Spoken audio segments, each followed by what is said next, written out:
Episode 651। Armour चला गया। थोड़ी देर बाद ही दरवाजे की दूसरी तरफ से खांसने की आवाजें सुनाई देने लगी थीं।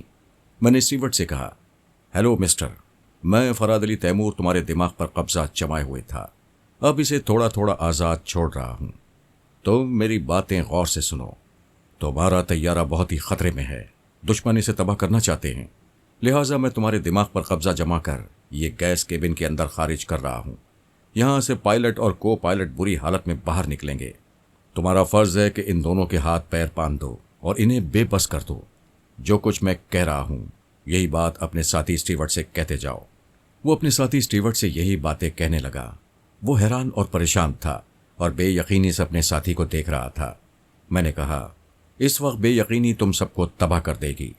मेरी सच्चाई का सबूत यही है कि यह पायलट केबिन का दरवाज़ा कई घंटे से बंद है और मैं इसे गैस सिलेंडर के जरिए खुलवा रहा हूं।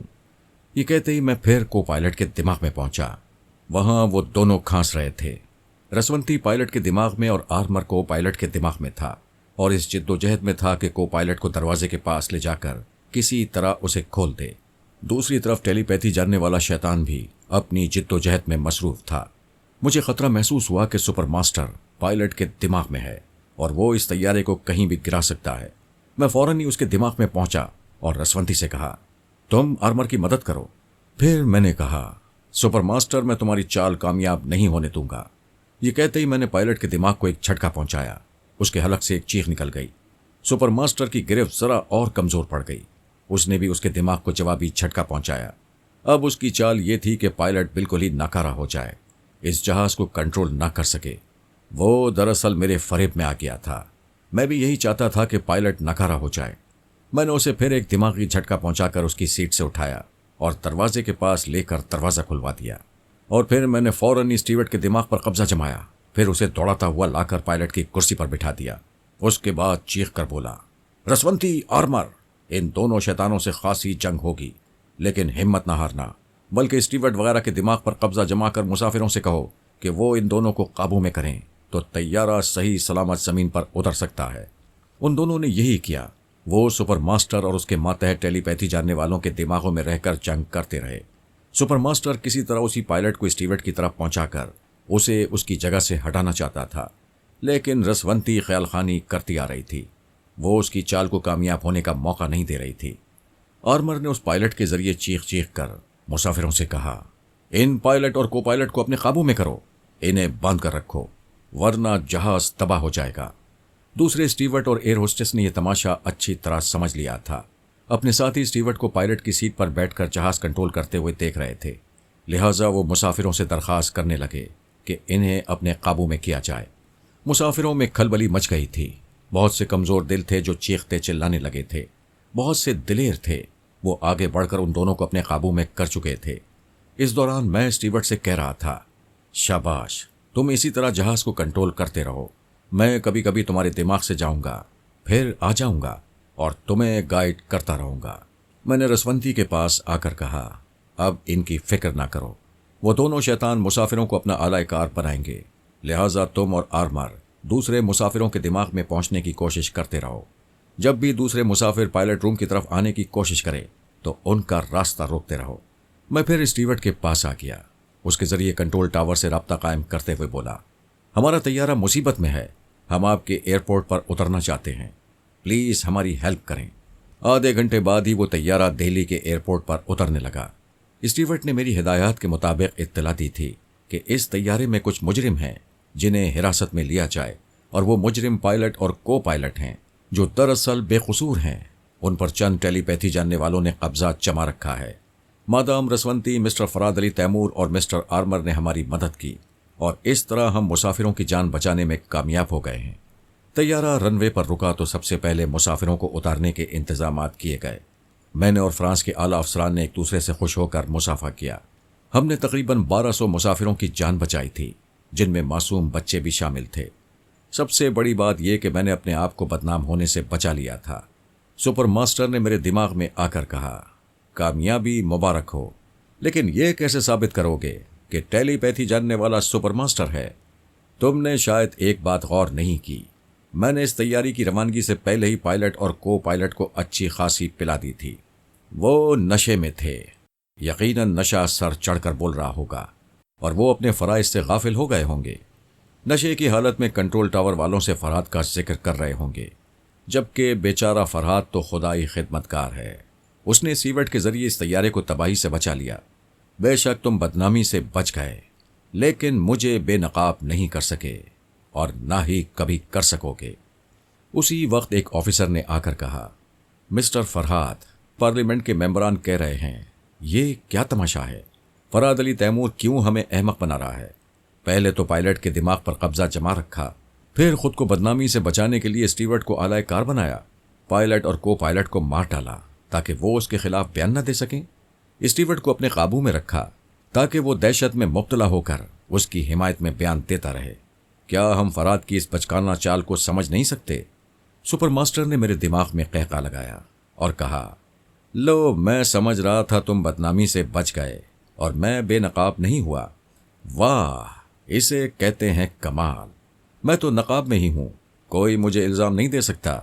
सारा इल्जाम तुम पर आ रहा है। मैंने नागवारी से कहा, मुझे इल्जाम की परवाह नहीं है। आज नहीं तो कल मैं अपनी तरफ से पूरी तरह सफाई पेश करने की कोशिश करूंगा और इन्हें अपने एतमाद में लूंगा। लेकिन मुझे इस बात की खुशी है कि मैंने मुसाफिरों की जान बचाई, तैयारे को तबाह नहीं होने दिया। फरहाद, जरा हिसाब लगाकर बताओ, तुमने मुसाफिरों की जान बचाने के लिए कितने घंटे साया किए? मैंने कहा, तकरीबन 2 घंटे। उसने फिर कहका लगाया। उसके बाद कहा, मैं यही चाहता था। तुम अगर एक जगह से कामयाब हो जाओ तो दूसरी जगह नाकाम रहो। मैं तुम्हें 2 घंटे तक गाफिल रखना चाहता था, क्योंकि 2 घंटों में हेलीकॉप्टर पेरिस से परवाज करता हुआ यूरोप के किसी भी सरहद को पार कर सकता है। मैंने चौंक कर पूछा, तुम कहना क्या चाहते हो? मुझसे ना पूछो, जरा ये देखो जोजो और पारस अव्वल कहाँ हैं? मैंने एकदम से तड़प कर ख्यालखानी की। जोजो के दिमाग में पहुंचा तो वो बेहोश थी। उसके दिमाग से कुछ मालूम नहीं किया जा सकता था कि वो कहाँ है। मैंने आला अफसर से पूछा, जोजो आप लोगों की हिफाजत में थी, वो बेहोश कैसे हो गई? क्या अब तक आप लोगों की निगरानी में है या दुश्मनों की चाल कामयाब हो गई है? आला अफसर ने कहा, जनाब, ये आप क्या कह रहे हैं? जोजो साहिबा हमारी निगरानी में है, मैं अभी मालूम करता हूं। मैं तुमसे पहले मालूम कर लूंगा। बहरहाल तुम टेलीफोन के जरिए अपनी तसल्ली कर लो। मैं एक मातहत अफसर के दिमाग में पहुंचा। वो जोजो की निगरानी पर मामूर था, अपने कई मुसल्लह सिपाहियों के साथ वहां मौजूद था। उसके कुछ सिपाही मारे गए थे और कुछ सिपाहियों के साथ वो एक जगह बंधा पड़ा था। टेलीफोन की घंटी बज रही थी, लेकिन वो रिसीवर तक नहीं पहुंच सकता था। मैंने दिमागी तौर पर हाजिर होकर कहा, तुम्हारा अफसर अपने सिपाहियों के साथ बंधा पड़ा है, वो रिसीवर नहीं उठा सकेगा। ये कहकर मैंने पारस अव्वल के दिमाग की तरफ छलांग लगाई। फिर एकदम से बेचैन हो गया। वो भी गाफिल था, उसके दिमाग से भी बेहोशी का पता चलता था। मैं दिमागी तौर पर हाजिर होकर सोचने लगा, ये अचानक क्या हो रहा है और इन हालात में मुझे क्या करना चाहिए? सुपर मास्टर कहका लगाता हुआ मेरे दिमाग में आया। मैंने उसे आने दिया। उसने कहा, अब भी एतराफ़ कर लो, हमारी आखिरी ट्रांसफार्मर मशीन तुम्हारे बेटे ने तबाह की है और तुम उसके ज़रिए ख्यालखानी कर रहे थे, उसकी मदद कर रहे थे। मैंने कोई ख्यालखानी नहीं की, मैंने किसी की मदद नहीं की। मैं गलत बात कभी तस्लीम नहीं करूँगा। क्या तुम्हें पता है उस ट्रांसफार्मर मशीन के साथ मेरा एक टेलीपैथी जानने वाला मातहत मारा गया है? मैं इस सिलसिले में कुछ नहीं जानता। अगर जानता तो मुसर्रत का इजहार करता, क्योंकि एक टेलीपैथी जानने वाला शैतान कम हो चुका है। देखो सुपर मास्टर, तुम खामखा मुझसे दुश्मनी मोल लेना चाहते हो। तुम अपने बाप का इंतकाम लेने के लिए मुझसे टकराओ, मगर मेरे बच्चों के पीछे ना पड़ो। इसका अंजाम बहुत बुरा होगा। हाँ, यही तो देखना चाहता हूं, अंजाम कितना बुरा होगा। तुमने अब तक दूसरों को अंजाम तक पहुंचाया है, कोई ऐसा भी तो हो कि तुम्हें अंजाम तक पहुंचाए, और वो मैं हूं। मैंने अब तक तुम्हारे चैलेंज को बचकाना समझा, एक दीवाने की बड़ या एक ऐसे तालिब इल्म की खुशफहमी जिसने नया नया टेलीपैथी का इल्म सीखा हो। लेकिन तुम हद से बढ़ रहे हो, लिहाजा आज ये ठन गई, मैं तुम्हारे मुकाबले पर आ रहा हूं और इस लम्हे के बाद तुम कभी मेरे दिमाग में नहीं आ सकोगे। Now get out. मैंने सांस रोक ली, उसे एक कचरे की तरह दिमाग से निकाल दिया। अब उसकी एक एक चाल को ज्यादा तवज्जो से समझना जरूरी था। उसने जोजो और पारस को किस तरह अगवा किया, ये मुझे बाद में मालूम हुआ, लेकिन मैं सुनने वालों को अभी बता देना चाहता हूं ताकि दास्तान का तसलसल कायम रहे। हमने पारस अव्वल को फिर मिलिट्री अस्पताल पहुंचा दिया था ताकि तमाम डॉक्टर तवज्जो से उसका इलाज करें और किसी तरह उसके अंदर के सारे जहर को ख़त्म कर दें। सुपरमास्टर फ्रांस के हर शोबे में दूर दूर तक पहुंच चुका था। वो जानता था मेरे बेटे का इलाज हो रहा है। उसने अपने 2 टेलीपैथी जानने वाले मातहतों से कहा, इनमें से एक जोजो के पास रहेगा और दूसरा उस हेलीकॉप्टर के पायलट के दिमाग में रहेगा जो इन दोनों को यहां से ले जाएगा। खुद सुपरमास्टर ने उस फौजी अफसर के दिमाग पर कब्जा जमाया जो पारस की निगरानी पर मामूर था। उस अफसर ने डॉक्टरों से कहा, अभी अभी फराज साहब का फोन आया है कि पारस अव्वल के लिए बहुत ज्यादा खतरात पैदा हो गए हैं, लिहाजा उन्हें खुफिया पनागाह में ले जा रहे हैं। आप लोग वहीं आकर उसका इलाज करेंगे। जब इतना बड़ा फौजी अफसर कह रहा था तो भला कौन शुबा कर सकता था। एक एम्बुलेंस मंगवाई गई। पारस उस ऑफिसर के साथ चलता हुआ एम्बुलेंस के पिछले हिस्से में आया। ऑफिसर ने कहा, यहां लेट जाओ। पारस ने मुस्कुराते हुए कहा, कौन सा बीमार हूं, मेरा तो सिर्फ जहर का इलाज हो रहा है। उसी वक्त एक फौजी जवान ने किसी आनी चीज से उसके सर पर एक जोरदार सर्प लगाई। पारस का सर चकराया, लेकिन वो भी बला का फौलाद था। एक सर्प से कुछ बिगड़ नहीं सकता था। उसने एक उल्टा हाथ उस जवान को लगाया। वो लड़खड़ाता हुआ एम्बुलेंस की दीवार से जाकर टकरा गया। ऑफिसर ने उस पर छलांग लगाई। पारस ने एक हाथ से उसकी कमर दबोची, दूसरे हाथ से उसकी गर्दन पकड़ ली। अगर वो पहले ही फुर्सत में टांगों पर रखकर उसे उछाल देता और ऑफिसर अलग हो जाता तो पारस का भला होता। यही उससे चूक हो गई। ऑफिसर को जितनी देर तक उससे लिपट कर रहने का मौका मिला उतनी देर में उसने इंजेक्शन की सुई उसके बाजू में पेवश कर दी थी। फिर उसे होश नहीं रहा कि कौन उससे लिपटा हुआ है और उसे कहां ले जाया जा रहा है। हत्ता कि मैं भी उसके दिमाग में पहुंचा तो उसने मुझे महसूस नहीं किया। वो अपनी जात से बिल्कुल गाफिल हो चुका था। जोजो को अगवा करना कुछ ज्यादा मुश्किल नहीं था। सुपरमास्टर ने टेलीपैथी जानने वाले मातहत को उसकी निगरानी पर मामूर कर दिया था। उसे अच्छी तरह समझा दिया था कि जब भी वो जोजो से मिलेगा तो कहेगा कि वो उसका प्यारा अंकल है, तो वो उसकी हर बात मान लेगी। लिहाजा जब उसने एक हेलीकॉप्टर की आवाज़ सुनी तो उसने जोजो से उसके अंकल की आवाज़ में कहा, हेलो जोजो, मैं तुम्हारा प्यारा प्यारा अंकल बोल रहा हूँ, क्या मुझसे मिलना चाहती हो? हाय अंकल, आप कहाँ हैं? मैं आपको बहुत याद कर रही थी। मेरे साथ जाने क्या क्या चक्कर चल रहा है। मेरा पारस अस्पताल में है। एक नागन उसके अंदर जहर भरती जा रही है। क्या आप उसका जहर निकाल सकते हैं? मेरी प्यारी बेटी, मैं इसीलिए तुम्हारे पास आया हूं कि वो नागन कहीं तुम्हारे अंदर जहर ना भर दे। अगर तुम उस जहर से बचना चाहती हो तो तुम्हारे बिस्तर के सराहने वाली मेज की दराज में एक इंजेक्शन रखा हुआ है। तुम उसकी सुई अपने बाजू में पेवस कर लो और उसकी तमाम दवा अपने अंदर इंजेक्ट कर लो। उसके बाद किसी भी नागन का जहर तुम पर असर नहीं करेगा। वो खुश होकर बिस्तर पर बैठ गई। फिर कहने लगी, सच अंकल, क्या मैं उस नागन से महफूज रहूंगी? मैं तुम्हारी हिफाजत करता रहूंगा। तुम वो इंजेक्शन अपने बाजू में लगाओ। उसने मेज की दराज को खोला। वहां एक सिरिंज भरी हुई रखी थी। उसने अपने प्यारे अंकल की हिदायत के मुताबिक उसकी सुई को अपने बाजू में पेवस किया। फिर उसकी सारी दवा अपने अंदर इंजेक्ट कर ली। उसके बाद उसे कोई होश न रहा। न वो दोनों होश में थे, न मैं फराद अली तैमूर किसी तरह उनका सुराग लगा सकता था। वैसे एक हकीकत को मैं बचपन से आजमाता आ रहा हूं, वो ये कि जिसे अल्लाह रखे उसे कौन चखे। मुझ पर बचपन ही से क़यामतें टूटती रही थीं।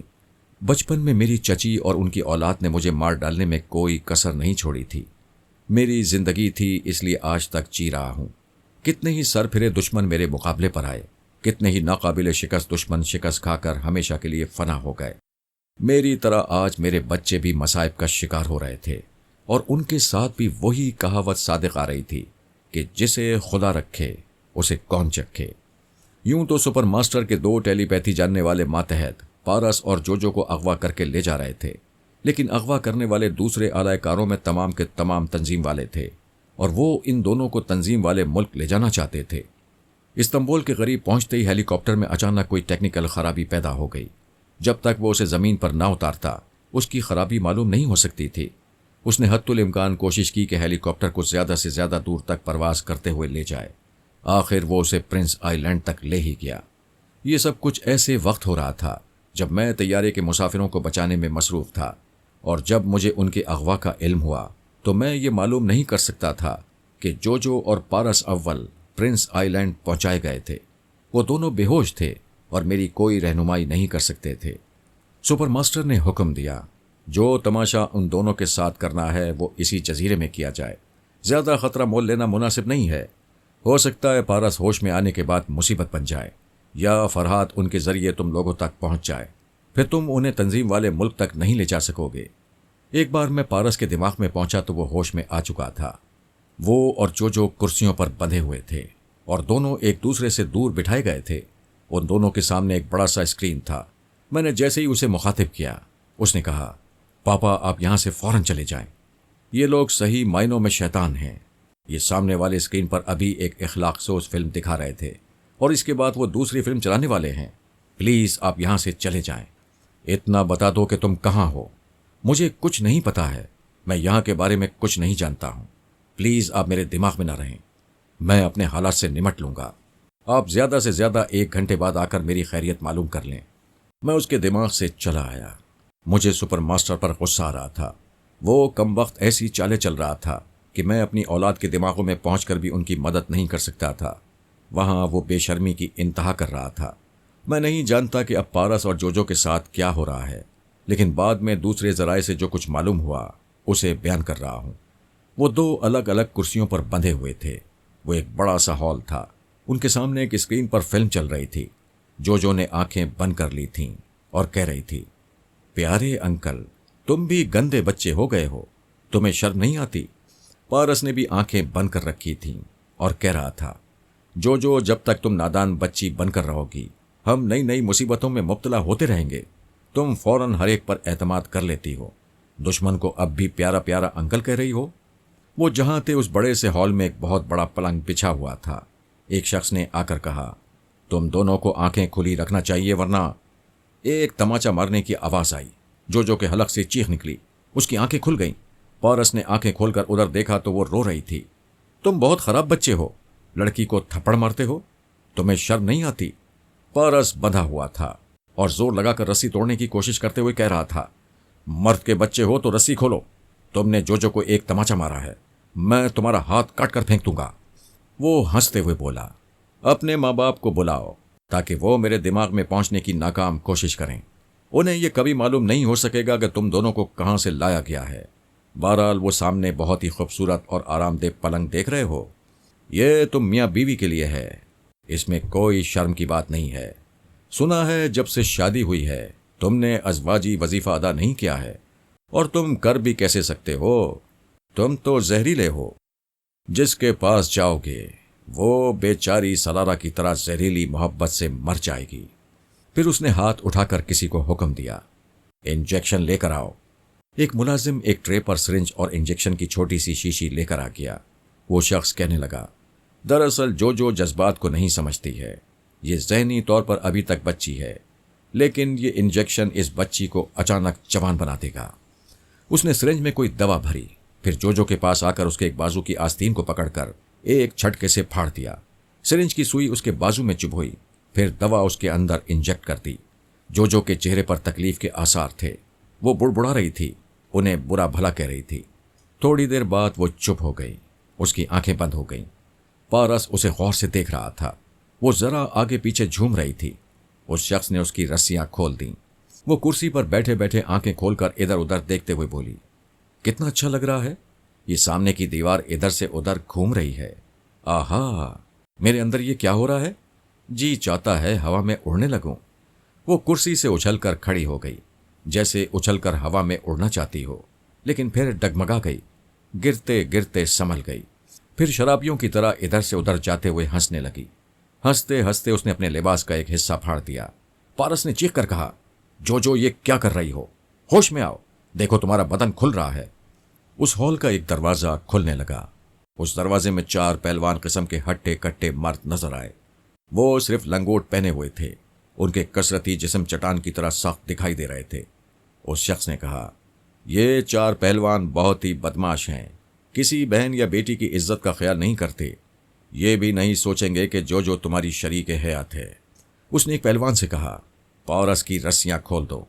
पारस आजाद हो गया, लेकिन उन पहलवानों ने उसे चारों तरफ से घेर लिया था। वो शख्स कह रहा था, ये गूंगे और बहरे हैं। तुम्हारा बाप इनके दिमागों तक नहीं पहुंच सकेगा। अगर तुम में दमखम है तो इन चारों की हड्डियां पसलियां तोड़ डालो। अगर लड़ाई झगड़ा नहीं करना चाहते तो एक शरीफ आदमी की तरह अपनी बीवी के पास जाओ और शौहर होने का हक अदा करो। उधर जो दीवानावार कहके लगा रही थी और अपना लिबास नोच नोच कर फेंक रही थी, उस शख्स ने कमरे से जाते हुए कहा, मैं जा रहा हूं, दरवाजा खुला रहेगा और ये चारों पहलवान इस बात के चश्मदीद गवाह रहेंगे कि तुमने हमारे हुक्म की तामील की है। अगर तुम ऐसा नहीं करोगे तो फिर ये चारों पहलवान मैदान में आएंगे। फैसला तुम्हारे हाथ में है। तुम अपनी बीवी की इज्जत इन चारों से बचाना चाहते हो तो जाओ, अपनी बीवी को संभालो, ये दीवानी हो रही है। वो उस हॉल से बाहर चला गया। पारस ने गुस्से से चीख कर कहा, अबे वो जलील शैतान के बच्चे, मैं जहरीला जरूर हूं लेकिन जोजो को अपने जहर से कभी नहीं मारूंगा। उसकी बात सुनते ही एक पहलवान ने लपक कर जोजो को पकड़ लिया, फिर उसे दोनों बाजुओं में उठाकर पलंग के ऊपर फेंक दिया। पारस एकदम से तड़प कर आगे बढ़ा तो उसके मुंह पर एक पहलवान का घूंसा पड़ा। अभी वो ना तो मार खाने में अपनी तौहीन समझ रहा था और ना ही किसी पर जवाबी हमला करना चाहता था। उसे जोजो की फिक्र थी।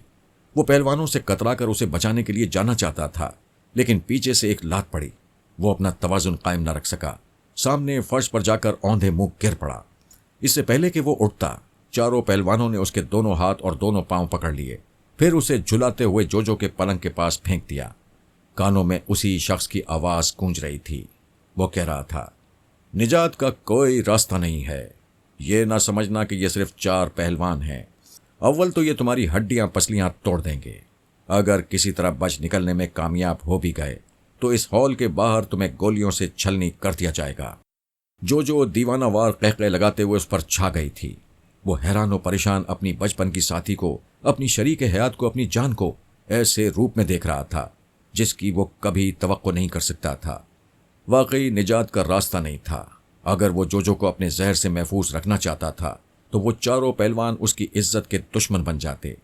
उस शैतान के बच्चे सुपर मास्टर ने इंतहाई जहरीली चाल चली थी। वाकई निजात का कोई रास्ता नहीं था।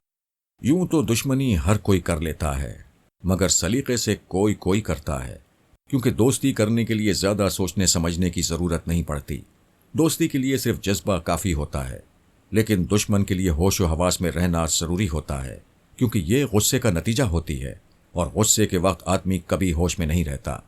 सुपर मास्टर तकरीबन 20 बरस से गुस्से में था। अपने बाप की मौत का इंतकाम मुझसे लेना चाहता था। इंतकामी कार्रवाई के लिए आदमी चाहे कितना ही ठोस और जामे मंसूबा बना ले, उस मंसूबे की बुनियाद में गुस्सा और थोड़ी बहुत हिमाकत मौजूद रहती है।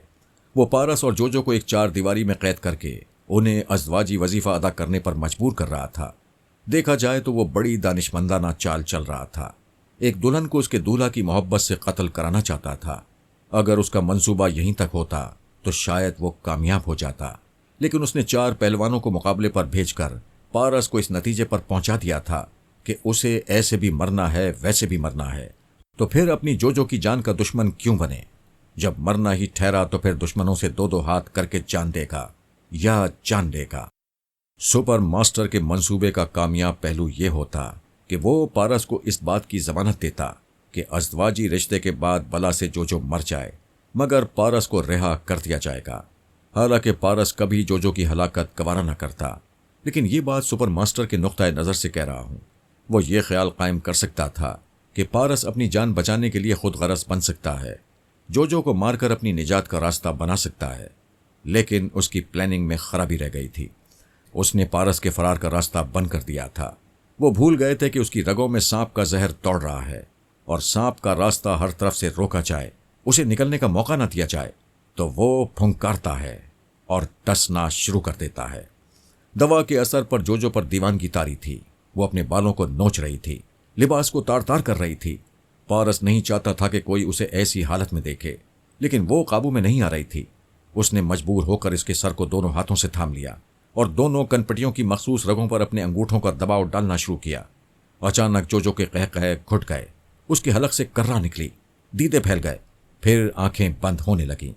जिस्मो जान ढीला पड़ने लगा। पारस ने उसे आहिस्तगी से लिटा दिया। अब वो बेहोश हो गई थी। उसने बिस्तर की चादर खींचकर उस पर डाल दी। वो अपनी शरीक हयात को अच्छी तरह चादर में छुपाने के बाद पहलवानों की तरफ घूम गया। उन चारों को बारी बारी देखकर बोला, ये लड़की इतनी मासूम है जितनी कोई नौज़ायदा बच्ची हो सकती है। तुमने इस बच्ची को ऐसे मकाम तक पहुंचाया जहां इसका लिबास तार तार हो गया। अगर तुम लोगों ने शादियां की हैं तो तुम्हारे घरों में बेटियां जरूर होंगी। एक लम्हे के लिए, सिर्फ एक लम्हे के लिए बाप या भाई की आंख से देखो। तुम्हें अपनी बेटी या बहन यहां बिस्तर पर चादर में लिपटी पड़ी नजर आएगी। फिर तुम्हें यह भी नजर आएगा कि हविसनाक दरिंदे उसे नोचने खसूटने आ रहे हैं। खुदा के लिए एक लम्हे के लिए इसे सिर्फ बाप या भाई की आंख से देखो। वो चारों कह कह लगाने लगे। उनमें से एक ने कहा, उल्लू का पट्ठा हमारी बेटियों और बहनों का हवाला दे रहा है। अरे वो हमारे मजबूत बाजुओं की पनाह में रहती हैं, उन्हें यहाँ लाना तो दूर की बात है, कोई उनकी तरफ आंख उठाकर देखने की भी जरूरत नहीं कर सकता। पारस ने कहा, अपने अपने घर का पता बताओ, मैं चंद घंटों में तुम्हारी घर वालियों को इस चार दीवारी में ले आऊंगा। पारस के ये अल्फाज उन शहजोरों के लिए गाली से कम नहीं थे। उनमें से एक ने मुश्तइल होकर तेजी से पैंतरा बदला। फुर्ती से करीब आकर एक जबरदस्त दाव आजमाने की कोशिश की, लेकिन उसकी हसरत दिल में रह गई। वो सोच भी नहीं सकता था कि सामने वाला खड़े ही खड़े फजा में उछलेगा और हमला करने वाले के सर पर हाथ रखकर ऊपर ही ऊपर कलाबाजी खाता हुआ दूसरी तरफ चला जाएगा और सामने मैदान खाली रह जाएगा। उसने पलट कर देखा, जिसे जवान बच्चा समझ रहा था। उसने पीछे पहुंचते ही दूसरे पहलवान को किक मारी थी। वो लात खाकर लड़खड़ाया। तीसरे पहलवान ने उसे संभाल लिया। पहले पहलवान ने जैसे ही पलट कर देखा, मुंह पर जबरदस्त कराटे का हाथ पड़ा। उस हाथ ने समझा दिया कि वो हाथ नहीं है, आहनी सलाख पर इंसानी खाल मंडी हुई है। लात खाने वाला गुस्से से आगे बढ़ा। पहलवानों में यह खराबी होती है कि वो भारी भरकम होते हैं, तेजी से हरकत नहीं कर सकते। उनके मुकाबले में पारस चीते की तरह फुर्तीला था। उसने समझ लिया था वहां पोमी आंटी का फाइटिंग स्टाइल काम आएगा, इसीलिए वो एक जगह नहीं ठहरता था। बिजली की तरह लपकता था, एक तरफ से छलांग लगाता था, दूसरी तरफ पहुंचने से पहले ही फजा में समरसॉल्ट के जरिए समत बदल देता था। पहलवानों को अंदाजा नहीं होता था कि बिजली किस पर गिरेगी। जब वो हथौड़े की तरह आकर बरसता था और बरस कर गुजर जाता था तो वो चोटों को सहलाते हुए करचते थे। अबे ओ बंदर की औलाद, मर्दों की तरह एक जगह खड़ा होकर मुकाबला क्यों नहीं करता? पारस ने पूछा। क्या एक तना शख्स से लड़ने वाले चार पहलवानों को मर्द कहा जाता है? पारस ने इतनी देर तक लड़ने के दौरान चौथे पहलवान को बार बार देखा। वो इब्तदाही से दूर जाकर खड़ा हो गया था, इस मुकाबले में हिस्सा नहीं ले रहा था। तीनों पहलवानों में से कोई मार खाकर उसकी तरफ पहुंचता था तो वहां से दूर होकर दूसरी जगह हाथ बांधकर तमाशा देखने लगता था। न अपने साथियों की मदद कर रहा था और न ही पारस से ज़बानी हमदर्दी कर रहा था। शायद वो उसके लड़ने के अंदाज को देख रहा था, समझ रहा था, अच्छी तरह परख रहा था और आखिर में उसके लिए धमाका साबित होने वाला था। एक पहलवान ने बड़े जख्म खाने के बाद झुंझलाकर पूछा, क्या तुम यहां तमाशाई बनकर आए हो? दूसरा पहलवान मार खाकर लड़खड़ाता हुआ तमाशाई पहलवान के करीब आकर गिरा। फिर जल्दी से उठकर हुर्राते हुए बोला, क्या $10,000 में सिर्फ हम तीनों मार खाएंगे? क्या तुम इस इंतजार में हो कि हम इस छोकरे के हाथों से मर जाएं और तुम तन्हा मुआवजे की सारी रकम ले जाओ? तमाशाई पहलवान ने पूछा, क्या इतनी देर लड़ने के बाद तुम लोगों को यकीन हो गया है कि ये जवान तुम लोगों को जिंदा नहीं छोड़ेगा और मुझे मुआवजे की रकम ले जाने के लिए जिंदा छोड़ देगा? हम और क्या समझें, आसार तो यही नजर आ रहे हैं। बेशक यही होने वाला है, ये गालिब आएगा, इसीलिए मैं गैर जानिबदार हूं। तुमने मुकाबला होने से पहले ये कैसे समझ लिया था?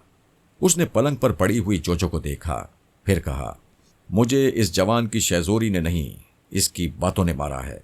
आज से 10 बरस पहले कुछ गुंडे मेरी बहन को उठाकर ले गए थे। मैं मौजूद था मगर उनका मुकाबला न कर सका। उन दिनों मैं बहुत कमजोर था, अपनी बहन को न बचा सका। वो बेचारी किसी को मुंह दिखाने के काबिल न रही, उसने खुदकुशी कर ली। उस रोज मेरी समझ में आया कि कमजोरी इंसान को जीते जी मुर्दा बना देती है और मैं एक मुर्दे की तरह जिंदगी नहीं गुजारूंगा, ताकत हासिल करूंगा, ताकत।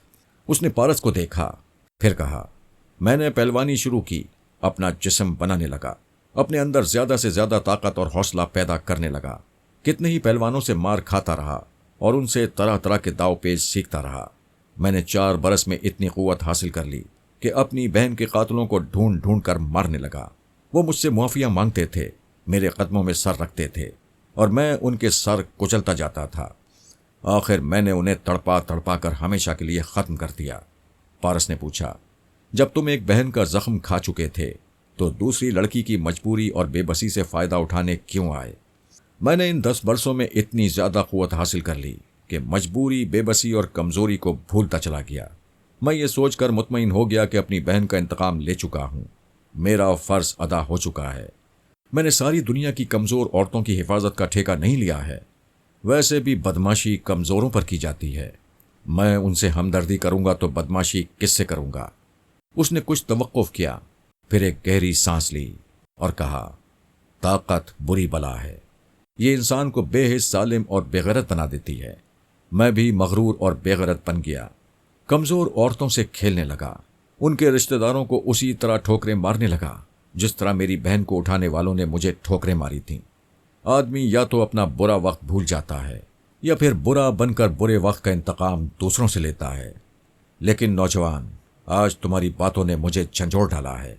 मैं जब भी तुम्हारी शरीके हयात को देखता हूँ तो मेरी बहन नज़र आने लगती है। तुम्हारी दिलेरी और जवां मर्दी ने मुझे मुतासिर किया है। मुझे बताओ, तुम कौन हो? कोई तुम्हारे हाथों तुम्हारी शरीके हयात को क्यों कत्ल कराना चाहता है? पारस ने कहा, मेरी रूदात बहुत तवील है। क्या इतना कह देना काफ़ी होगा कि मैं फराद अली तैमूर का बेटा हूँ? उन चारों को जैसे बिजली का झटका पहुंचा। वो पीछे हट गए। एक ने हिचकिचाते हुए पूछा, क्या तुम सच कह रहे हो? पारस ने पूछा, क्या तुम अपने बाप का नाम गलत बताकर अपनी माँ की तौहीन कर सकते हो? वो झेंप गया। दूसरे ने पूछा, तुमने पहले क्यों ना बताया? जिन कुत्तों ने हमें तुम्हारे पीछे लगाया है उन्होंने भी तुम्हारी असलियत नहीं बताई। तीसरे ने परेशान होकर कहा, अरे बाप रे बाप, हम अनजाने में अपने ऊपर टेलीपैथी का अजाब नाजिल कर रहे थे। तमाशाई पहलवान ने कहा, अब भी कुछ नहीं बिगड़ा, हम इसकी तलाफी कर सकते हैं।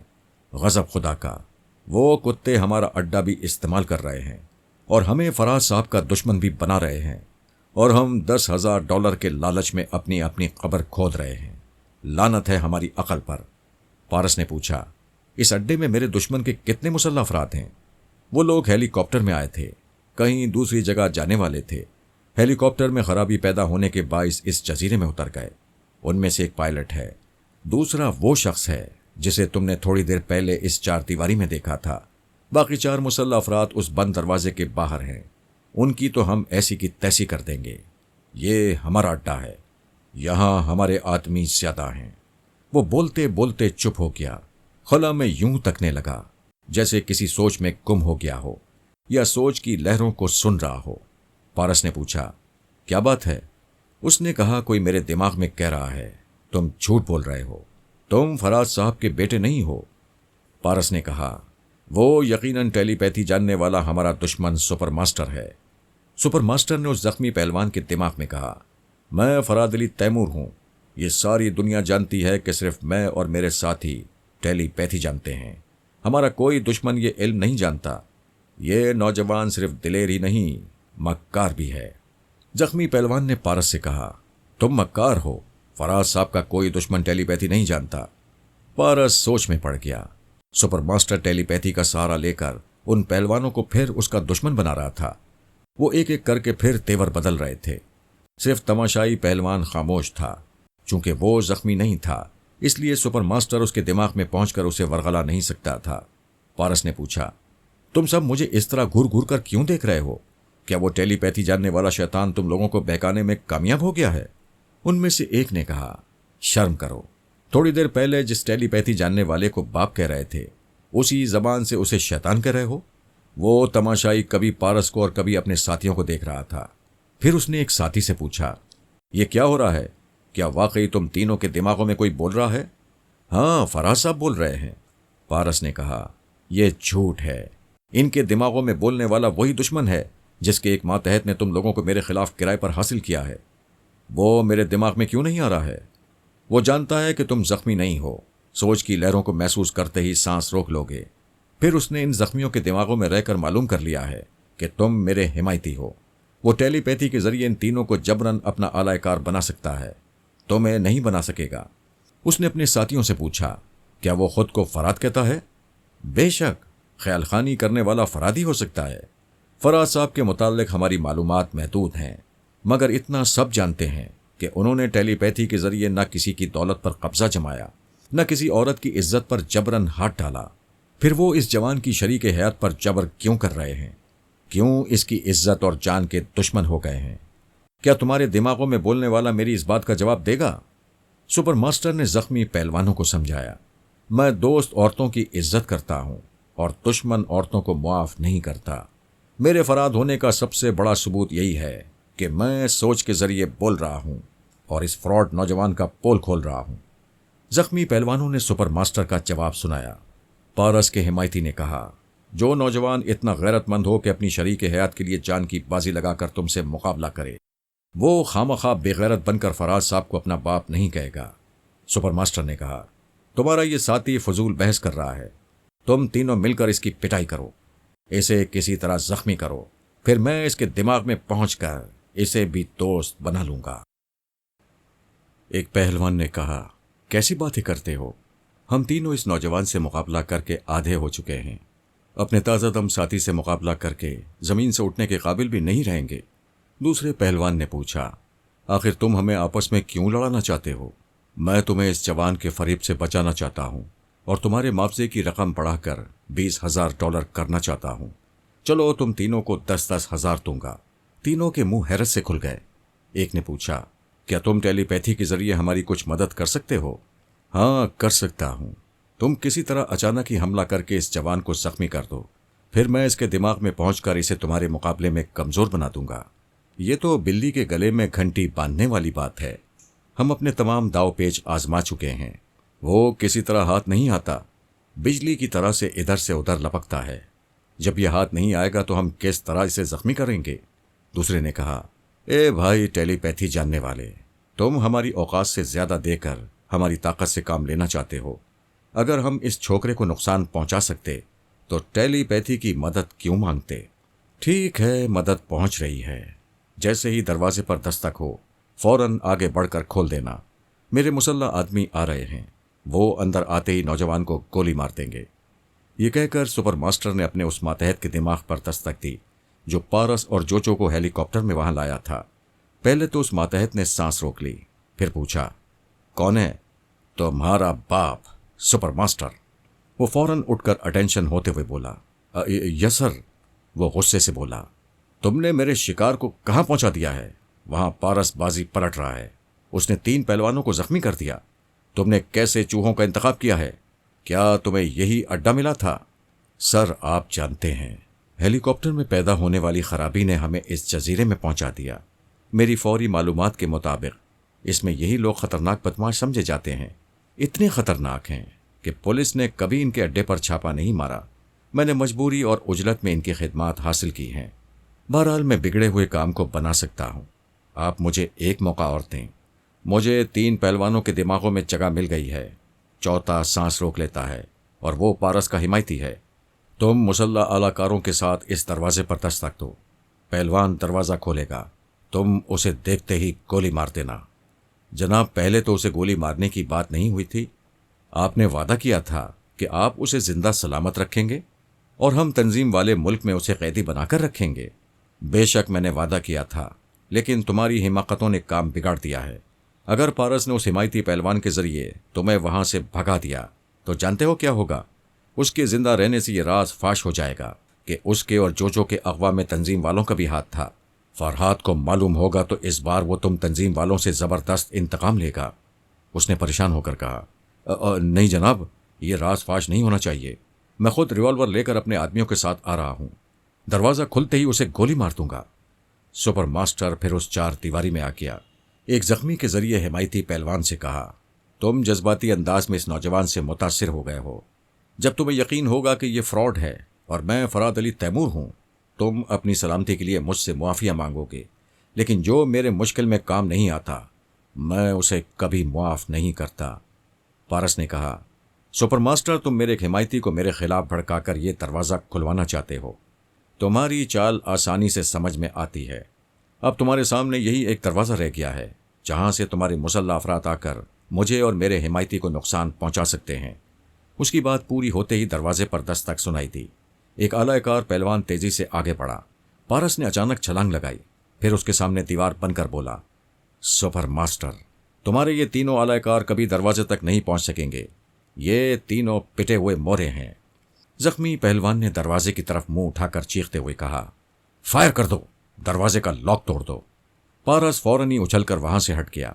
एक दीवार की आड़ में पहुंचकर अपने हिमायती से बोला, फौरन इधर आओ। वो दौड़ता हुआ दीवार की तरफ आया। उसी लम्हे कई राइफलों से गोलियां चलने की आवाजें गूंजने लगीं।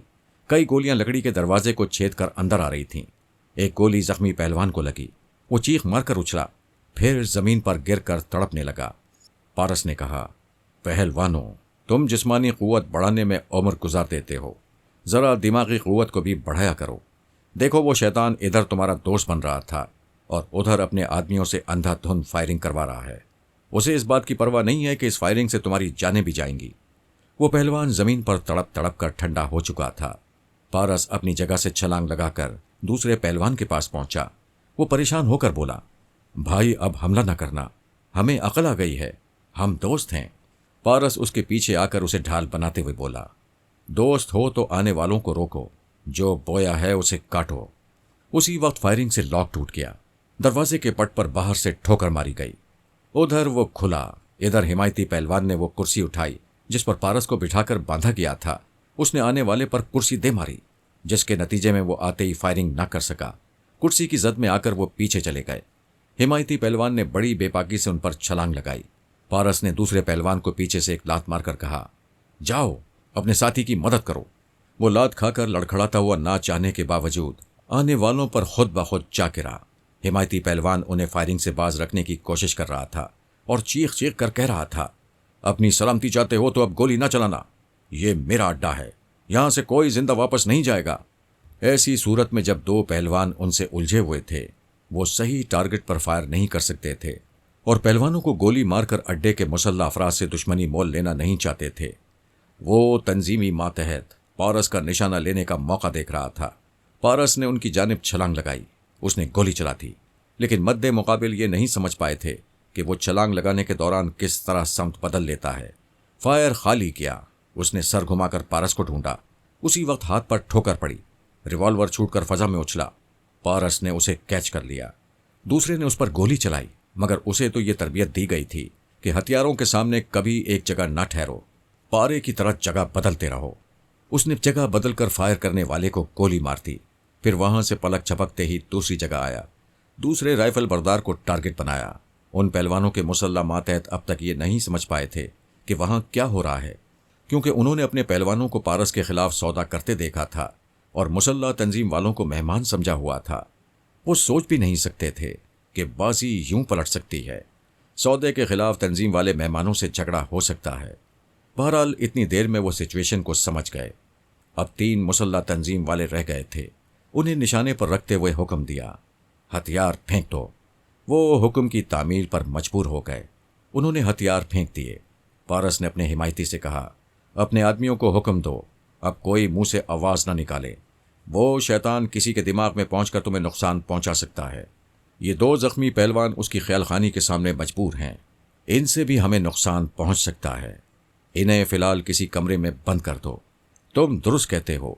उस शैतान ने मेरे साथियों की दिमागी कमजोरियों से फायदा उठाने की नाकाम कोशिश की थी। फिर उसने अपने साथियों से कहा, तुम दोनों बुरा न मानना। उस शैतान से दोस्ती का अंजाम अपने एक साथी की मौत की सूरत में देख चुके हो। मैं तुम्हारी भलाई के लिए तुम्हें कैद कर रहा हूं।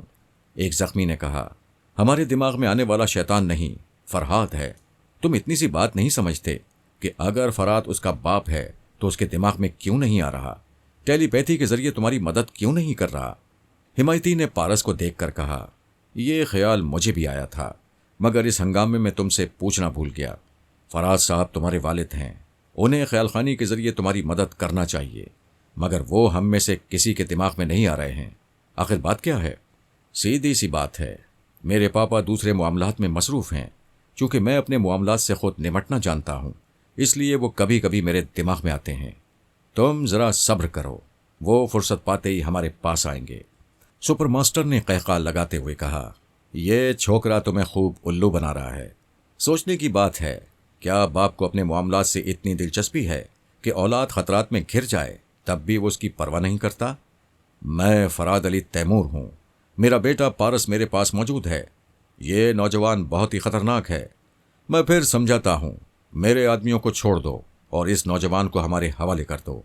दुनिया फराज से दोस्ती करना चाहती है, तुम दुश्मनी की हिमाकत न करो। हिमायती ने परेशान होकर कहा, मेरी समझ में नहीं आता किसे फराज समझूं और किसे शैतान। ये बात दिल को लगती है कि तुम इस लड़की के साथ न जाने कब से इनकी कैद में हो। हेलीकॉप्टर के जरिए यहां लाए गए हो, फिर 4 घंटे से हमारे अड्डे में हो। क्या अब तक तुम्हारे बाप को तुम्हारी खैरियत मालूम करने की फुर्सत नहीं मिली? पारस ने कहा, बाज हालात में ऐसा होता है। मेरे पापा दिन रात किसी एक ही मामले में मसरूफ रहते हैं। तुम्हें मुझ पर भरोसा करना चाहिए। उसने इनकार में हाथ हिलाते हुए कहा, मैं किसी पर भरोसा नहीं करूंगा। चूंकि मैं तुम्हारी दिलेरी और जमा मर्दी से मुतासिर हूं, इसलिए तुम्हें 2 घंटे की मोहलत दे रहा हूं। इस अरसे में फराज साहब को मेरे दिमाग में आना चाहिए। सुपरमास्टर ने आला कार के जरिए कहा, मैं फरहाद हूं, अपने दिमाग का दरवाजा खोलो, मैं आ रहा हूं। उसने फिर इनकार में हाथ हिलाकर कहा, नहीं, मैं तुम्हारी बातें सुन चुका हूं। तुम्हारे अलावा कोई दूसरा मेरे दिमाग में आकर इस नौजवान की हिमायत करेगा तो वही फरहाद होगा। अगर 2 घंटे के अंदर किसी ने मुझसे ख्याल खानी के जरिए राब्ता कायम ना किया तो ये साबित हो जाएगा कि फरहाद और उसके साथियों के सिवा कोई टेलीपैथी नहीं जानता, और वो टेलीपैथी जानने वाले फरहाद तुम ही हो। सुपरमास्टर उसकी ये बातें सुनकर परेशान हो गया था। 2 घंटे बहुत होते हैं। उसे अंदेशा था कि मैं इतनी देर में जरूर अपने बेटे तक पहुंचूंगा, फिर उसकी तमाम चालें नाकाम हो जाएंगी। उसका अंदेशा गलत नहीं था। मैंने पारस के दिमाग पर दस्तक दी। उसने सांस रोक ली, फिर सांस लेते हुए पूछा, कौन? मैंने कोड वर्ड्स में कहा, योर पापा टू किस योर माइंड। ओह पापा, खुदा का शुक्र है आप आ गए। यहां सुपरमास्टर खुद को फरहाद बनाकर मेरी कोशिशें नाकाम बना रहा है। मैं आपको अपने हिमायती की आवाज़ सुना रहा हूं। आप उसके दिमाग में पहुंचकर यकीन दिलाएं कि मैं आपका बेटा हूं और इतनी देर से फरहाद बनने वाला सुपरमास्टर है। उसकी आवाज़ सुनाओ। पारस ने अपने हिमायती से पूछा, तुम्हारा नाम क्या है? मुझे माइटी पाशा कहते हैं। मैं उसकी आवाज़ सुनते ही उसके दिमाग में आया। वो सांस रोकना चाहता था। मैंने कहा, मैं फरहाद अली तैमूर हूं, सांस न रोकना। उसने पूछा, मैं कैसे यकीन कर लूं? क्या यह नौजवान तुम्हारा बेटा है? बेशक ये मेरा बेटा पारस है। इतनी देर से टेलीपैथी के जरिए धोखा देने वाला सुपरमास्टर है। उस कमबख्त ने ट्रांसफार्मर मशीन के जरिए ये इल्म हासिल कर लिया है। मैं उसे बेनकाब करने की कोशिश करता रहता हूं, फिर भी यह शैतान कहीं ना कहीं कामयाब हो जाता है। इसी तरह ये मेरे बेटे और बहू को अगवा करने में कामयाब हो गया। खुदा का शुक्र है मैं देर से पहुंचा, फिर भी दुरुस्त पहुंचा। तुम हमारे साथ तावन करो। जनाब फरहाद साहब, आप तावन की बात करते हैं? मेरी तो जान भी हाजिर है। हुक्म दीजिए। तुम उस शख्स से बात करो जो मेरे बेटे और बहू को यहां लाया है। मैं तुम्हारे जरिए उसके दिमाग में पहुंचकर यह मालूम करना चाहता हूं कि आखिर ये उन्हें अगवा करके कहां पहुंचाना चाहते थे। सुपरमास्टर की तंजीम वाले मातहत को 2 आदमियों ने पकड़कर एक तरफ बिठा दिया था, लेकिन वो ऐसे तड़प रहा था जैसे गिरफ्त से निकलना चाहता हो। माइटी पाशा ने आगे बढ़कर गरजते हुए हुक्म दिया, आराम से बैठो वरना बुरी तरह पेश आऊंगा। वो अचानक सर झुकाकर आराम से बैठ गया। माइटी पाशा ने पूछा, तुम इन्हें अगवा करके कहां ले जा रहे थे? उसने जवाब नहीं दिया। पाशा ने उसके बालों को मुट्ठी में जकड़कर सर को एक झटके से उठाया। उसके दीदे फैल गए थे। वो बिल्कुल साकित था। मैंने कहा, यह मर चुका है। माइटी पाशा ने ताज्जुब से पूछा, क्या वाकई? लेकिन कैसे? अभी तो ये गिरफ्त से निकलने की जिद्दोजहद कर रहा था। ये तुम्हारे आदमियों की गिरफ्त से निकलने के लिए नहीं, बल्कि सांस लेने की कोशिश में तड़प रहा था। सुपरमास्टर इसके दिमाग पर कब्जा जमा कर इसे सांस लेने से रोकता रहा। आखिर दम घुट जाने से ये मर गया। ओह गॉड, क्या दिमाग में आने वाले यूं सांस रोककर मार देते हैं? मैंने कहा, इसके दूसरे साथियों से मालूम करो ये हेलीकॉप्टर में कहां जाने वाले थे। वो दूसरे कैदियों से पूछने लगा। सब ने एक ही जवाब दिया, हम नहीं जानते, हमसे काम लिया जा रहा था, मंजिल नहीं बताई गई थी। मैंने एक एक के दिमाग में पहुंचकर हकीकत मालूम की। वो सच कह रहे थे। उनके दिमागों से सिर्फ एक बात मालूम हुई कि सुपरमास्टर ने जिसे दम घोट कर मारा था वो तंजीम वाला था। मैंने माइटी पाशा से कहा, ये लोग दुरुस्त कह रहे हैं, इन्हें मंजिल का पता नहीं बताया गया था। फिलहाल इन्हें कैदी बनाकर रखो। उसने अपने आदमियों से कहा, इन्हें एक कमरे में ले जाकर बंद कर दो। उसके हुक्म की तामील होने लगी। मैंने पारस से पूछा, क्या हेलीकॉप्टर में इतने ही अफराद थे? जी हाँ, उसने जवाब दिया। फिर चौंक कर बोला, हेलीकॉप्टर का पायलट यहां नहीं है। मालूम करो वो कहां है। इतना तो मालूम हो चुका है कि उनमें से एक तंजीम वाला था, तुम दोनों के अगवा में तंजीम वालों का भी हाथ हो सकता है। मैं तस्दीक चाहता हूं। पारस ने माइटी पाशा से पूछा, हेलीकॉप्टर का पायलट कहाँ है? माइटी पाशा ने यही सवाल अपने खास मातहत से किया।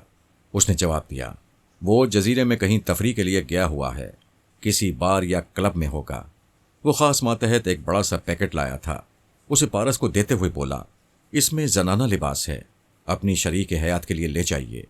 पारस ने वो पैकेट लेकर कहा, किसी अच्छे डॉक्टर को बुलवाओ, मेरी वाइफ को तिब्बी इमदाद की ज़रूरत है। वो डॉक्टर को बुलाने चला गया। मैंने कहा, बेटे तुम जोजो के पास रहो, मैं उस पायलट के पास पहुंचने की कोशिश करता हूं। इस बात का ख्याल रखना कि जो होश में आएगी तो उसका दिमाग कदरे कमज़ोर होगा। सुपर मास्टर उसे आलाकार बना सकता है। तुम्हें बहुत मोहतात रहने की ज़रूरत है। मैं तुम्हारे पास आता रहूँगा। मैंने माइटी पाशा से कहा, तुम यहाँ से निकलो और जजीरे की तफरीगाहों में चलो। उस पायलट तक पहुँचना ज़रूरी है। मैं तुम्हारे दिमाग में रहूँगा। वो अड्डे से बाहर जाने लगा। मैंने कहा, ज़रा ठहरो। वो रुक गया। मैं उसके दिमाग से निकल आया। फिर चंद सेकंड्स के बाद उसके अंदर पहुंचा तो उसने मेरी सोच की लहर को महसूस नहीं किया।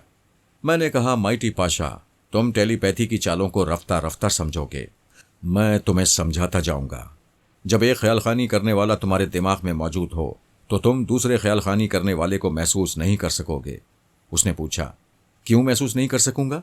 इसलिए कि तुम्हारे दिमाग का दरवाज़ा पहले ख्याल खानी करने वाले के लिए खुला रहेगा, दूसरा चुपचाप आकर तुम्हारा ख्याल पढ़ता रहेगा। अभी तुम्हारे दिमाग में मेरे अलावा सुपर मास्टर भी मौजूद है। उसने चौंक कर पूछा, क्या वाकई? अभी मैं चंद सेकंड्स के लिए तुम्हारे दिमाग से बाहर गया था। तुमने मुझे ना जाते हुए महसूस किया ना आते हुए, क्योंकि दूसरा यहां मौजूद था। उसने पूछा, फराज साहब, शैतान को भगाने के लिए लाहौल पढ़ा जाता है, सुपर मास्टर के लिए क्या पढ़ूं? ठहरो, मैं अभी बताता हूं। मैं उसके दिमाग से निकला, फिर आ गया। इस बार वो सांस रोकना चाहता था। मैंने कहा, मैं फरहाद हूं, जरा सी देर के लिए गया था, फिर आ गया हूं। ये तस्दीक हो गई है कि वो शैतान लाहौल पढ़ने से पहले ही भाग गया है। ये तो अजीब चक्कर है। आइंदा मैं उसे दिमाग में किस तरह महसूस कर सकता हूं? मेरी मौजूदगी में कभी महसूस नहीं कर सकोगे। फिलहाल बचाव की एक तदबीर है, अपने साथ एक मातहत रखो, मुझे उसकी आवाज़ सुनाओ। मैं उसके दिमाग में रहकर जजीरे में तुम्हारे साथ घूमता रहूंगा। कोई ज़रूरत हुई तो उस मातहत की ज़बान से तुम्हें मुखातिब करूंगा। उसने फ़ौरन ही एक मातहत को तलब किया, उसकी आवाज़ सुनवाई। मेरी हिदायत के मुताबिक उसे हुक्म दिया कि वो हमेशा गूंगा बना रहेगा, उसकी ज़बान से सिर्फ फराज साहब बोला करेंगे। मैंने इस एहतियाती तदबीर से सुपर मास्टर को माइटी पाशा के दिमाग में जाने से रोक दिया। उसे समझा दिया कि फ़िलहाल वो मुझे भी दिमाग में न आने दे। इसके बाद कोई भी ख्यालखानी करने वाला उसके अंदर आएगा तो वो दुश्मनी होगा। माइटी पाशा अपने मातहत के साथ एक कार में आकर बैठ गया। उसे स्टार्ट करके आगे बढ़ाते हुए बोला, एक सवाल करना चाहता हूं, आप मुनासिब समझें तो जवाब दें। क्या सुपर मास्टर उस पायलट के दिमाग में नहीं पहुंचा होगा? कार साहिली इलाके की तरफ जा रही थी। मैंने कहा, अभी गाड़ी में तुम दोनों हो, कोई तीसरा सुनने वाला नहीं है, इसलिए तुम्हारे मातहत की ज़बान से जवाब दे रहा हूं। सुपर मास्टर शायद पायलट के दिमाग में पहुंच चुका होगा और शायद न भी पहुंचा हो। हम ख्यालखानी करने वाले बैक वक्त दर्जनों अफराद के लबो लहजे को याद नहीं रख सकते। अगर एक टीम हो तो टीम के तमाम अफराद तक पहुंचना ज़रूरी नहीं होता। उनके सरबरा और दो चार ख़ास लोगों के दिमाग में जगह बनाना काफ़ी होता है। हो सकता है सुपर मास्टर ने उस तंजीम वाले मातहत के दिमाग में जगह बनाई हो, बाकी सबको नज़रअंदाज कर दिया हो। माइटी पाशा ने कहा, हाँ ये बात समझ में आती है। अगर वो शैतान सबके दिमागों में पहुंचता तो उसके जिन आदमियों को हमने कैदी बनाकर रखा है उन्हें भी टेलीपैथी के जरिए कत्ल करा देता। इस मामले में वो नाकाम रहा। आपको उनके जरिए ये तो मालूम हो गया होगा कि उसके लिए काम करने वाला और उसके हाथों मरने वाला तंजीमी था। खुदा करे वो पायलट भी उसकी टेलीपैथी से महफूज हो। मैंने कहा, तुम्हारे नाम से पता चलता है कि तुम आधे मुसलमान और आधे ईसाई हो। अल्हम्दुलिल्लाह मैं सिर्फ मुसलमान हूँ। फिर ये माइटी पाशा का मतलब क्या हुआ? वो हंसते हुए बोला, मेरा असल नाम अकबर पाशा है, जबकि मैंने इस जजीरे में काफ़ी ताकत हासिल कर ली है, इसलिए लोग मुझे माइटी पाशा कहते हैं। सिर्फ हमारा खुदा ऑल माइटी है, मैं तो महज माइटी हूँ। मैं इस दौरान किसी बेडरूम में आराम से लेटकर ख्यालखानी नहीं कर रहा था। मेरी औलाद मुसीबत में हो और मैं आराम करूं, भला ये कैसे हो सकता है? मैंने फ्रांसीसी अफसरान के ताउन से एक हेलीकॉप्टर हासिल किया था। उसमें सफ़र करता हुआ माइटी पाशा से राब्ता कायम किए हुए था। मेरी मंजिल वही प्रिंस आइलैंड थी। उसने पूछा, फराज साहब, ख्याल खानी करने वाले कितनी दूर बैठकर किसी के दिमाग में पहुंच जाते हैं? दुनिया के एक सिरे से दूसरे सिरे तक पहुंच जाते हैं। इस वक्त मैं एक हेलीकॉप्टर में सफ़र कर रहा हूं और 2 घंटे के अंदर जजीरे में तुम्हारे पास पहुंचने वाला हूं। उसने खुश होकर कहा, क्या वाकई आप आ रहे हैं? ये मेरी खुशकिस्मती है कि मैं आपको करीब से देख सकूं।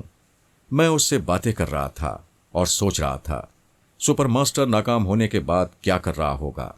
ये बात मोटी सी अकल से भी सोची जा सकती है कि उसने इस नाकामी की रिपोर्ट अपने बड़ों को दी होगी। अभी तस्दीक नहीं हुई थी कि तंजीम वाले इस मामले में किस हद तक मुलव्विस हैं।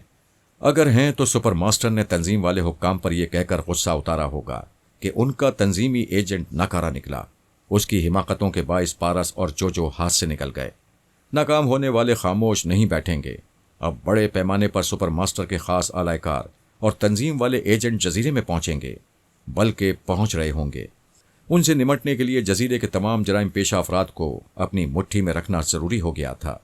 मैंने मातहत की जबान से पूछा, माइटी पाशा, इस जजीरे में कितने ऐसे वफादार मिल सकते हैं जो योगा के माहिर हों या जिस्मानी और दिमागी तौर पर इतने सेहतमंद हों कि दिमाग में पराई सोच की लहरें आने से बेचैनी महसूस करके तुम्हारी तरह बेख्तियार सांस रोक लेते हों?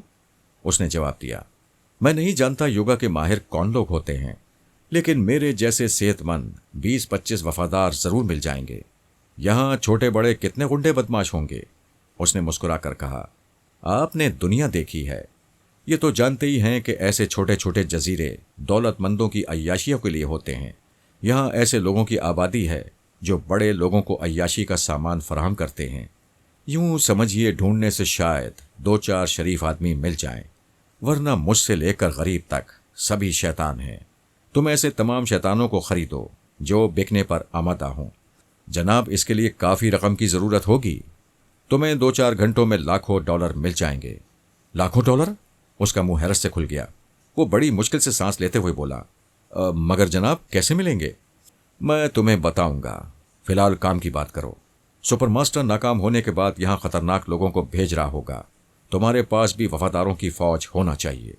फराज साहब, बदमाश आखिर बदमाश होते हैं, रकम के लालच में धोखा देते हैं। हमसे भी मुआवजा लेंगे, दुश्मन से भी अपना उल्लू सीधा करेंगे। मेरी नज़रों में सिर्फ 25 अफराद ऐसे हैं जो उसूल के पक्के हैं, हमारे वफादार रहेंगे। इससे पहले कि सुपर मास्टर उन्हें खरीदे, तुम हर कीमत पर उन्हें हासिल करो। अभी कहीं से फ़ोन पर मामला तय करो। उनसे कहो, रकम की अदायगी 6 घंटे बाद होगी। क्या 20-25 वफादारों से काम चल जाएगा? बाकी बदमाशों से भी राब्ता कायम करते रहो। मैं उनके दिमागों में पहुंचकर मालूमात हासिल करूंगा। जो वफादार रहेंगे उन्हें मुआवजा दिया जाएगा, जो फरेबी होंगे उन्हें सज़ा मिलेगी। जनाब, मैं ये सोच सोच कर हैरान हो रहा हूं कि मुझे 2-4 घंटों में लाखों डॉलर मिलने वाले हैं। ये तो वफादारों का मुआवजा और हथियार खरीदने की रकम होगी। तुम सोच भी नहीं सकते कि मैं तुम्हें क्या इनाम दूंगा। उसने जल्दी से पूछा, क्या इनाम देंगे?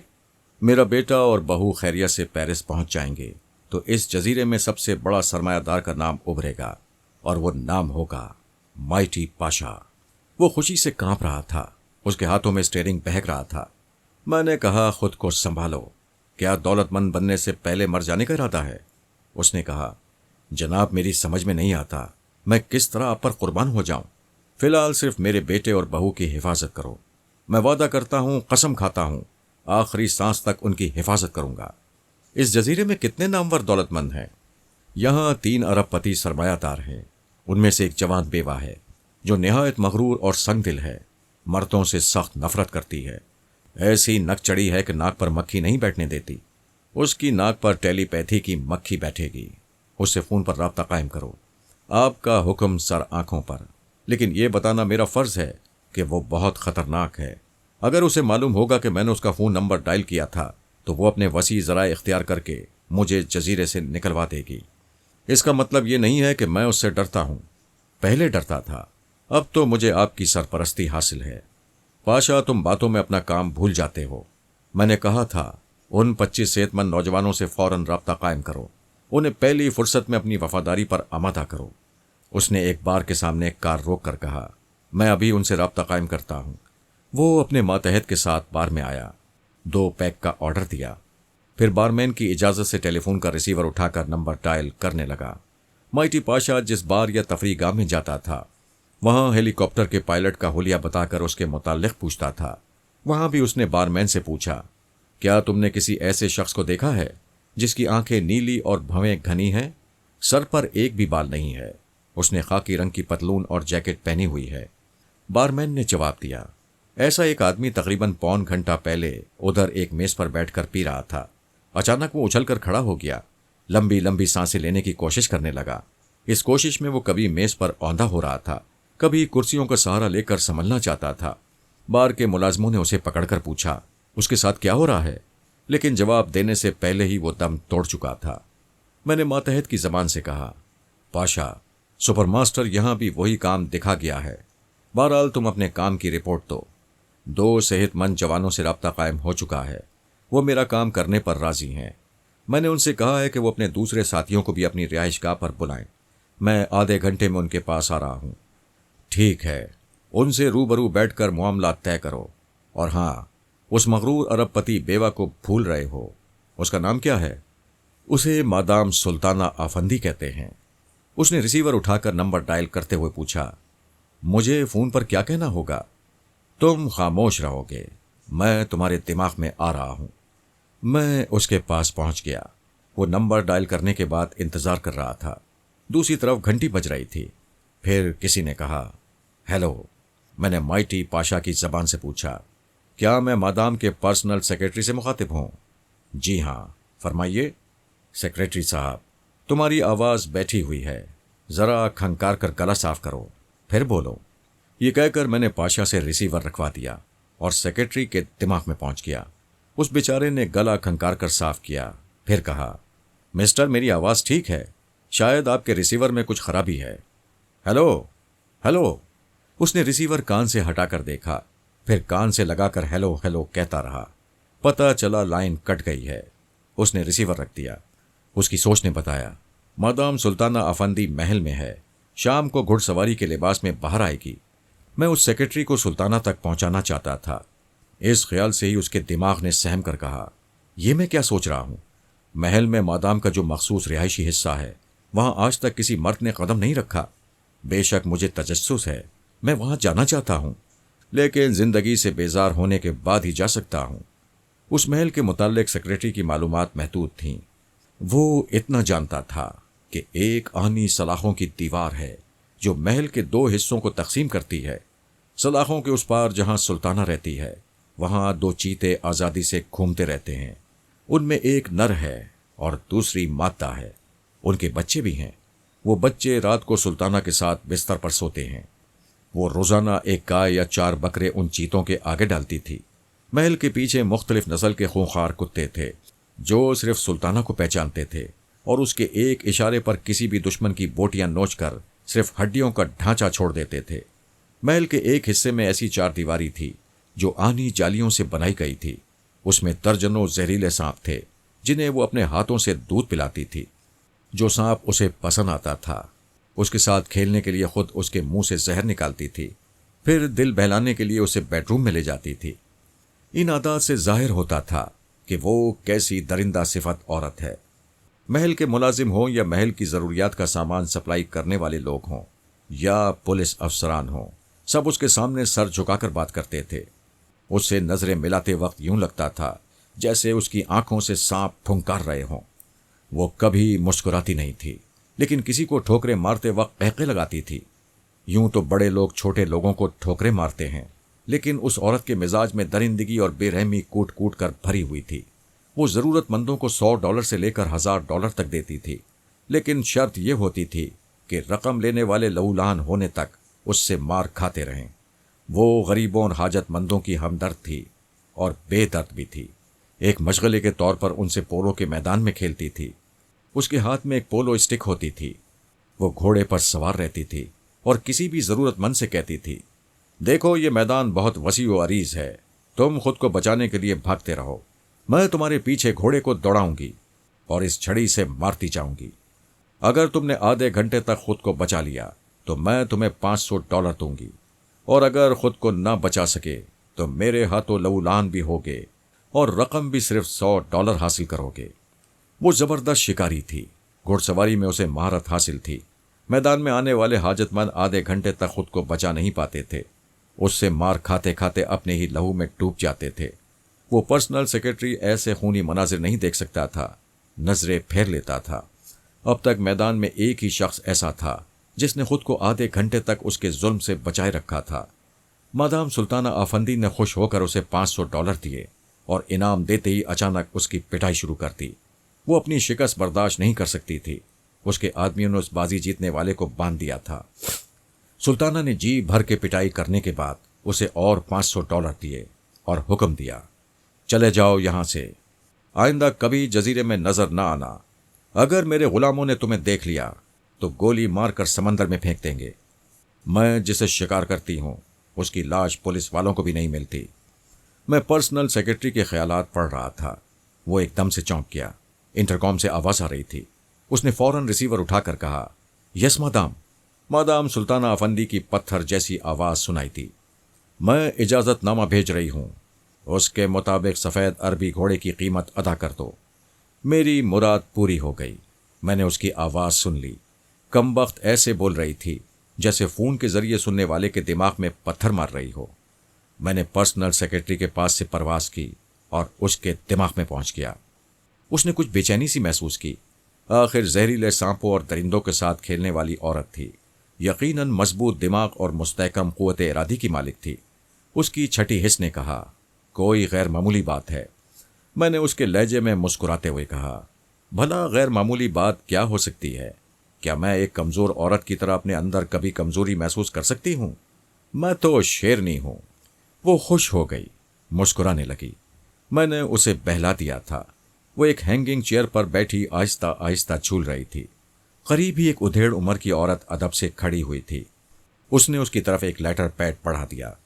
उस लेटर पैड का कागज मादाम के लिए खास तौर पर तैयार किया जाता था। उसका रंग हल्का आसमानी होता था और उसमें से भीनी भीनी खुशबू उभरती थी। उसने पैड पर लिखा था, सफेद अरबी घोड़े की कीमत $6000 अदा कर दी जाए। वो इजाजतनामा भी था, अदायगी के लिए रसीद भी थी, ताकि दौलत की आमदोरफ्त का हिसाब रहे। मैंने उसके दिमाग पर पूरी तरह कब्जा जमा लिया। उसके हाथ से दूसरा इजाजतनामा लिखवाया। उसने लिखा, एक ब्रीफकेस में $5 लाख रखकर उसे असिस्टेंट सेक्रेटरी के हवाले करो और उसे हिदायत करो कि वो ये रकम लेकर कार में साउथ बार के सामने इंतजार करे। एक शख्स आकर ये अल्फाज अदा करेगा, दौलत सिर्फ मौत के बाद साथ नहीं छोड़ती, जिंदगी में भी साथ छोड़ देती है। ऐसे अल्फाज अदा करने वाले को वो ब्रीफकेस दे दिया जाए, उससे और कोई बात न की जाए। वो ब्रीफकेस देकर चुपचाप वहां से चला आए। उसने ये तहरीर लिखी, नीचे दस्तखत किए, फिर उसे उधेड़ उम्र की औरत के हवाले कर दिया। वो अदब से उल्टे पांव चलती हुई ख्वाबगाह से बाहर आ गई। बाहर चीते टहल रहे थे जो उसे पहचानते थे। वो आनी सलाखों वाली दीवार के पास आई, दरवाजे के ताले को खोला, फिर बाहर आकर उसे दूसरी तरफ से लॉक कर दिया। वहां से चलती हुई महल के मुख्तलिफ हिस्सों से गुजरती हुई पर्सनल सेक्रेटरी के पास आई और 2 रसीदें उसके सामने पेश कर दी। सेक्रेटरी ने दूसरी रसीद को पढ़कर ताज्जुब से सोचा, $5 लाख इतने पुरस्कार अंदाज में क्यों अदा किए जा रहे हैं? वो सोच सकता था, शुबा भी कर सकता था, मगर मादाम के तहरीरी हुक्म के बाद कोई सवाल करने की जरूरत नहीं कर सकता था। वो जहां बैठकर दफ्तरी काम करता था वहां उसके पीछे एक बड़ा सा आहनी दरवाजा था। वो एक तिजोरी का दरवाजा था और तिजोरी का साइज एक बड़े कमरे के बराबर था। उसने एक रजिस्टर में दोनों रसीदों का हवाला देकर रकम की तफसीलात दर्ज की, फिर उस आहनी दरवाजे के पास जाकर उसके मखसूस नंबर टाइल किए। उसके बाद दूसरी तरफ मुंह घुमाकर खड़ा हो गया। वो उधेड़ उम्र की औरत दरवाजे के पास आई। उसने भी चंद मखसूस नंबर डायल किए, फिर एक बटन दबाया। इसके साथ ही वो दरवाज़ा खुद ब खुद खुलता चला गया। पर्सनल सेक्रेटरी और उधेड़ उम्र की औरत दोनों ही सुल्ताना आफंदी के भरोसे के मुलाजिम थे। उनमें से कोई तनहा वो दरवाज़ा नहीं खोल सकता था। दोनों को एक दूसरे के मखसूस नंबरों की तरतीब मालूम नहीं होती थी। वो खुले हुए दरवाजे से अंदर आए। चारों तरफ दीवारों पर बड़े बड़े रैक बने हुए थे। एक रैक में ऊपर से नीचे तक नोटों की भारी गड्डियां रखी हुई थीं। दूसरी दीवार के एक रैक में इसी तरह ऊपर से नीचे तक हीरे जवाहरात जगमगा रहे थे। यूं लगता था जैसे कोई अली बाबा 40 चोरों के खजाने तक पहुंच गया हो। एक रैक में दौलत, जमीन और जायदाद से ताल्लुक रखने वाली दस्तावेजात रखी हुई थीं। सेक्रेटरी ने अरबी घोड़े की अदायगी के लिए $6,000 निकालकर एक लिफाफे में रखे, फिर एक ब्रीफकेस में $5 लाख रखकर उसे बंद किया। उसके बाद बाहर आ गया। उसने एक बटन दबाया तो दरवाजा पहले की तरह खुद ब खुद बंद हो गया। उसे अपने मखसूस नंबरों की तरतीब से लॉक करने के बाद वो कुर्सी पर आ गया। उस औरत ने भी उसे अपने मखसूस नंबरों से लॉक किया, फिर वहां से चली गई। पर्सनल सेक्रेटरी ने अपने असिस्टेंट को तलब किया और कहा, ये ब्रीफकेस ले जाओ और साउथ बार के सामने अपनी गाड़ी में बैठे रहो। एक शख्स तुम्हारे पास आएगा, मखसूस कोड वर्ड्स अदा करेगा। तुम ये ब्रीफकेस उसके हवाले करके चुपचाप चले आना।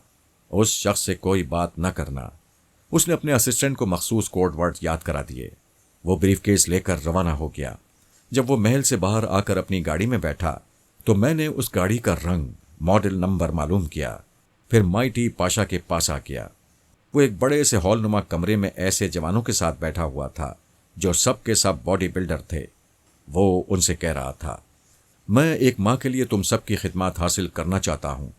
इसके लिए तुम में से हर जवान को $10,000 दूंगा। एक जवान ने कहा, फराज साहब के काम आना हमारी खुशकिस्मती है और फिर $10,000 हमारी तवक्को से बहुत ज्यादा हैं। दूसरे जवान ने कहा, हम उनके बेटे और बहू के लिए जान की बाजी लगा देंगे। तीसरे ने कहा, तुम एक माँ की बात कर रहे हो, हम जिंदगी उनके लिए वक्फ करने को तैयार हैं। क्या फराज साहब हमसे गुफ्तगू करना पसंद करेंगे? मैंने पाशा के मातहत की जबान से कहा, मैं फराद अली तैमूर तुम सबसे मुखातिब हूं। अभी तुमसे बातें करूंगा। पहले माइटी पाशा को यह बता दो कि साहिल पर साउथ बार के सामने एक नीले रंग की कार खड़ी हुई है। उसका नंबर 707808 है। उस कार की स्टीयरिंग सीट पर एक शख्स बैठा हुआ है। तुम उसके पास जाकर ये कोड वर्ड्स अदा करो। दौलत सिर्फ मौत के बाद साथ नहीं छोड़ती, जिंदगी में भी साथ छोड़ देती है। मिस्टर पाशा, तुम्हारी ये बात सुनकर वो शख्स तुम्हें ब्रीफकेस देगा। तुम वो ब्रीफकेस लेकर उससे कुछ कहे सुने बगैर चले आना। पाशा ने कहा, जनाब आपने तजस्सुस पैदा कर दिया है।